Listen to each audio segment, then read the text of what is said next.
Imagine a childhood where your playground is an endless grassland, your first steps are on horseback, and your home moves with the seasons. This was the profound reality for children growing up in the mighty Mongol Empire, the largest contiguous land empire in history, stretching from the Korean peninsula to Hungary. We often hear of Genghis Khan's formidable conquests and the fearsome Mongol hordes.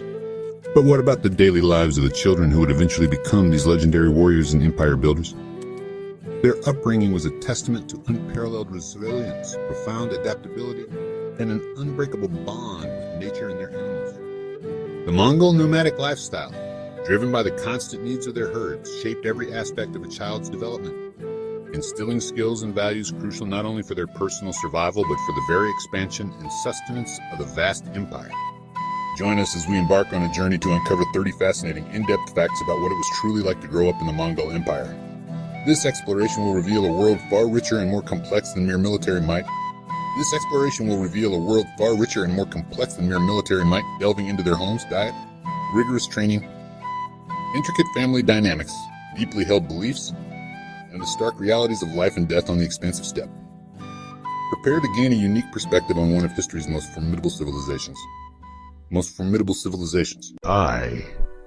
The foundations of life. Home. Sustenance and survival. Fact 1. The mobile home. Life inside a yurt. The very heart of Mongol family life was the yurt, known in the West as a yurt. These ingenious dwellings were not merely tents. They were meticulously designed, portable, round-felt homes, perfectly suited for a life of constant migration across the vast Eurasian steppe. Their construction, featuring lattice walls, roof poles, and a lightweight roof, allowed for remarkable efficiency. A family could assemble or take down a jur in approximately 2 hours. Once dismantled, the components were easily packed onto horses, oxen, or camels, enabling families to move frequently in search of fresh pastures for their extensive herds. This inherent mobility was not just a convenience. It was a fundamental requirement for their pastoral economy, and, crucially, a strategic advantage for their military campaigns.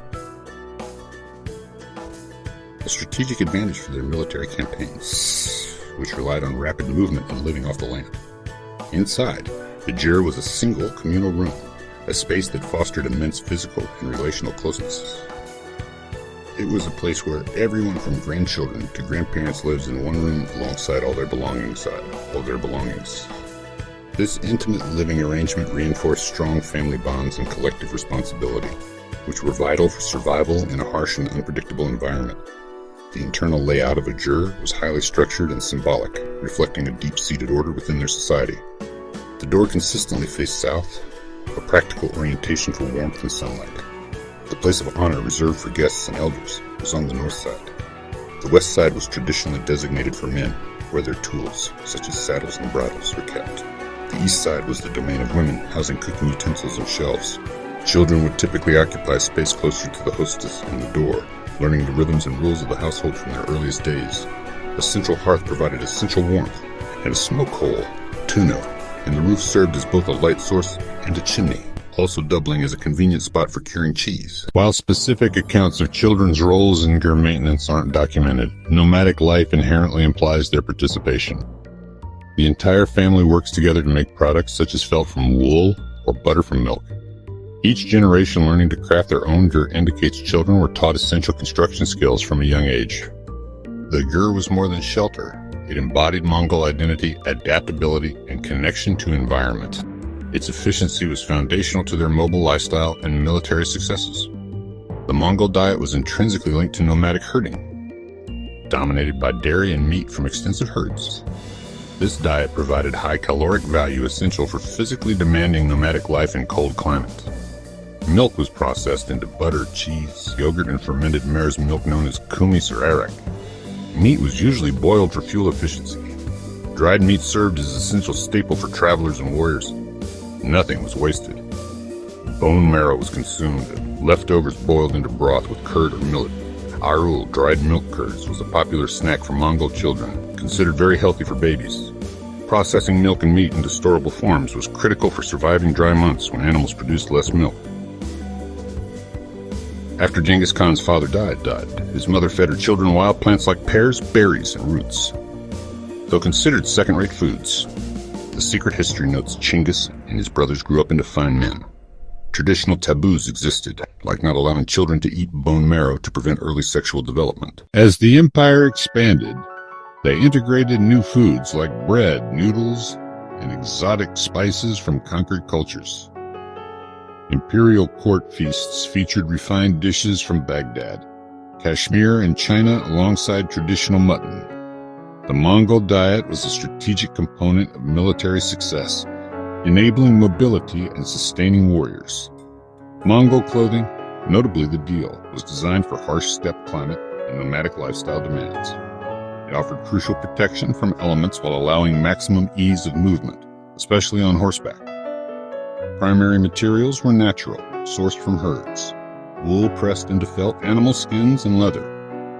Wealthier individuals used silk and cotton, reflecting the empire's expanding trade networks. The deal featured long sleeves, high collar, and right shoulder buttons with distinctive overlap and flap. This design held cultural significance beyond practicality, symbolizing balance and harmony. Wide cup-shaped sleeves protected hands during labor.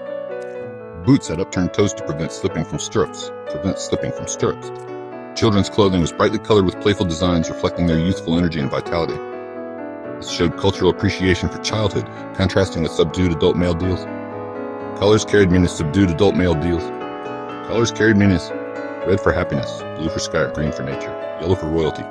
Quality and ornamentation indicated social status. Silk for wealthy, cotton or wool for less affluent. Intricate embroidery incorporated motifs like the endless knot and 8 auspicious symbols representing prosperity. Clothing served as a visible marker of hierarchy and wealth, showcasing complex social structure. The deal's design was optimized for horseback riding and physical tasks, highlighting practical daily demands. In the Mongol Empire, the bond between humans and horses was so profound that a common saying declared, "A Mongol without a horse is like a bird without the wings." Parents would place their child on a horse and hold them there even before the child could hang on without assistance, often as young as 2 or 3 years old. By the age of 4, children were already riding horses with their parents, becoming proficient in the saddle almost as soon as they could walk. By age 6, children were capable of riding in races, and by age 10, they were learning to make their own tack. Horses were allowed to graze freely on the steppe, even digging through snow for forage in winter. This made horses a practical necessity rather than a luxury, serving as a primary source of transportation, food, and drink. While whips were used, striking a horse in front of the stirrup was considered a crime, and using a whip as a prop was punishable by death. Mongolian tack was made almost entirely of raw hide, utilizing knots instead of metal connectors. The saddles featured short stirrups, allowing riders to control the horse with their legs, leaving their hands free for archery. This knowledge was informally passed down orally from parent to child, reinforcing the self-sufficient nature of their society. The deep integration of horses into Mongolian culture is reflected in their extensive equine terminology, with over 500 words describing horse traits. This early interaction with horses instilled unparalleled horsemanship, directly contributing to the empire's ability to conquer vast territories. The rigorous military training of Mongol children began at an astonishingly young age, laying the groundwork for the fearsome reputation of the Mongol army. By age 3, mothers would tie their children into a horse's saddle, ensuring they learned to ride independently. By age 5, children were taught how to shoot a bow and arrow, a foundational element of their military education. They would practice relentlessly until they turned 16, at which point they were considered fully realized warriors. They were taught to ride for days without stopping, even sleeping in the saddle. They practiced hunting in the dead of winter, enduring temperatures that dropped below -22 degrees Fahrenheit. This eliminated the need for vulnerable supply lines, allowing the Mongol army to move swiftly and conquer vast distances. Both boys and girls were required to learn how to ride and shoot, underscoring collective responsibility for survival. Warriors could shoot one arrow high to fall straight down while firing another horizontally, both hitting the target simultaneously. The Naadam festival originated as a celebration of Mongolia's military might in the way of training its army, with horse races, wrestling, and archery competitions serving as a continuation of these ancient practices.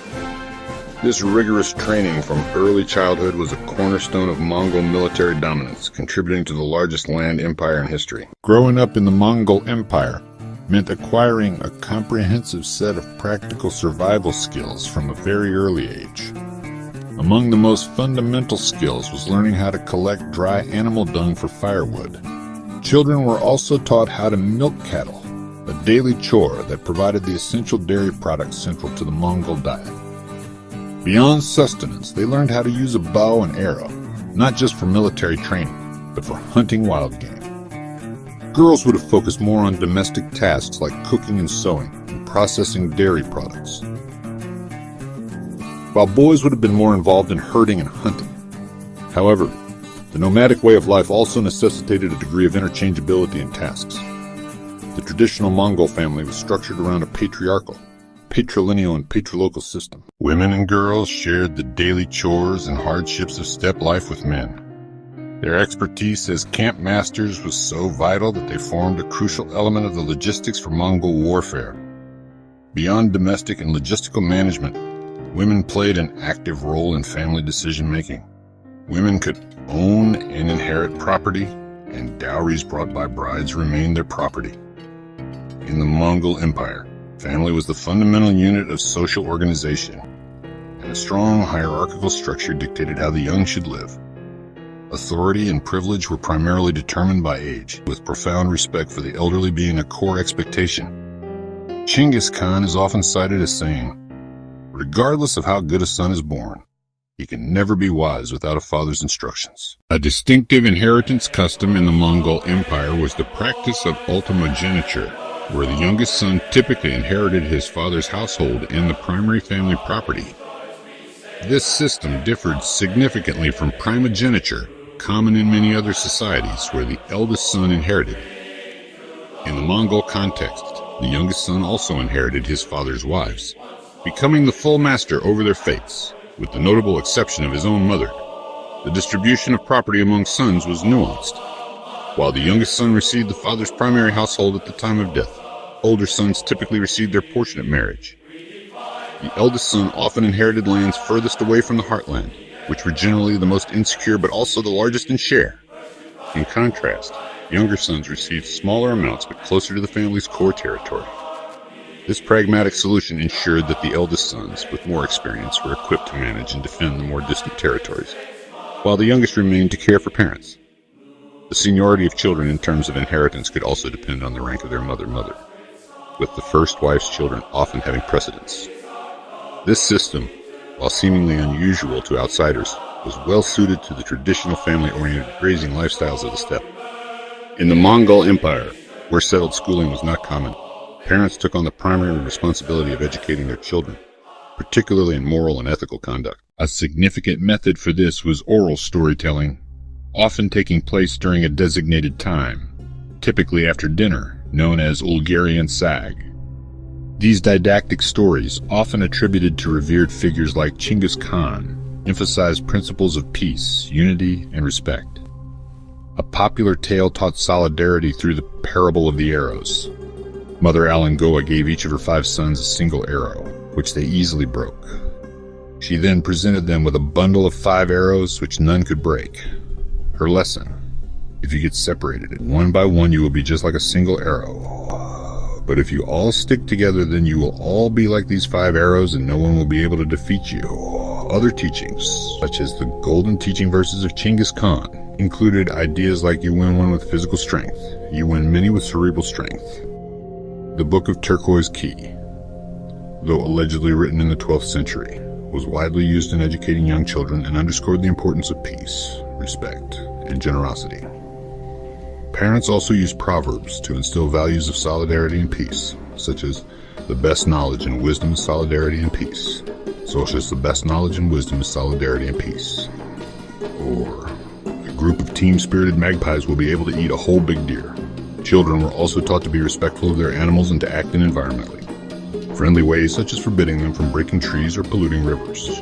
This rich tradition of oral storytelling and didactic literature ensured that Mongol children were not only skilled in practical survival, but also deeply grounded in ethical principles. For the majority of children in the Mongol Empire, Formal, settled schooling was not a common practice. The nomadic lifestyle, characterized by constant movement in search of pasture, made fixed educational institutions impractical. Instead, education was largely informal, taking place within the family unit and the broader community. Children learned primarily by watching and imitating their parents and other adults. This informal education focused heavily on practical survival skills necessary for nomadic life. From a very early age, children were taught how to collect dry animal dung for fuel, milk cattle, use a bow and arrow.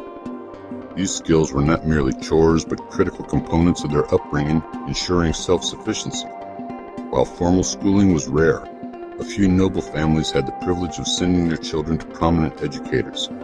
These tutors would teach them to read and write, and familiarize them with history. After the Mongols conquered China, they became patrons of various cultural arts. Some Mongols adopted Chinese customs. Despite the lack of widespread formal education, the Mongol system was highly effective at preparing children for the world's Mongol parents meticulously designed every aspect of their children's environment to instill core values. From a very early age, children were taught to respect their parents and elders. Traditional sayings reinforced that, such as Chinese common statement that a son could never be wise without a father's instructions. Beyond familiar, wise without a father's instructions. Beyond familiar respect, children were educated in broader ethical principles that promoted peace, solidarity, and generosity. Storytelling sessions known as Ulgarian Sag, were crucial for this moral education. Tales like the parable of the arrows taught that individuals are strong when they stick together, like a bundle of arrows. This comprehensive moral education created children who were not only physically capable but also deeply grounded in ethical principles. The emphasis on good behavior, respect for authority, and solidarity formed the bedrock of Mongol society. The harsh yet nurturing environment of the Mongol steppe forged children into the remarkable individuals who would create one of history's greatest empires. Their childhood was a crucible in which the very essence of Mongol civilization was formed, combining practical mastery with moral wisdom.